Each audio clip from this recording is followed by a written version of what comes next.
सखर में 6 सेप्टेम्बर योम दिफ़ा जो ॾियारो भरपूर क़ौमी जोश ऐं जज़्बे सां मल्हायो वियो। उन मौक़े ते हिकु पुरवकार तक़रीब सुबह जो म्यूनिसिपल स्टेडियम सखर में मुनक़िद कई वई। तक़रीब में क़ौमी तराने समेत मिली नगमा पेश करे क़ौमी हीरोज़ खे भेटा पेश कई वई ऐं क़ौमी झंडो फड़कायो वियो, जंहिंमें तमाम सरकारी इदारनि जे ऑफिसरनि, स्कूल ऐं कॉलेज जे शागिर्दनि, शागिर्दियाणियुनि समेत वॾे अघ में शहरनि शिरकत करे वतन अज़ीज़ लाइ कुर्बानियूं ॾींदड़ जवाननि खे सुर्ख़ सलाम पेश कयो। बचाव जे दिहाड़े जी तक़रीब खे ख़िताब कंदे मेयर सखर अरसलान इस्लाम शेख चयो त 6 सेप्टेम्बर आम ॾींहुं नाहे ऐं अॼोके ॾींहं ते असांखे क़ौम बणजण जो मौक़ो मिलियो। हीउ मुल्क असां पंहिंजे बुज़ुर्गनि शहीदनि जी वॾी कुर्बानियुनि खां बाद हासिल कयो आहे, जिन जी कुर्बानियुनि जो असांखे क़दर करणु घुरिजे।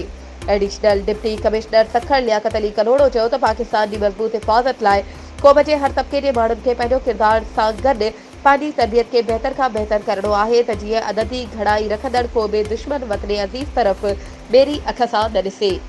उन मौक़े ते शहीदनि ऐं गाज़िन खे ख़राज तहसीन पेश करण लाइ परचम कुशाई सां गॾु क़ौमी गीत ऐं तक़रीरूं बि कयूं वयूं।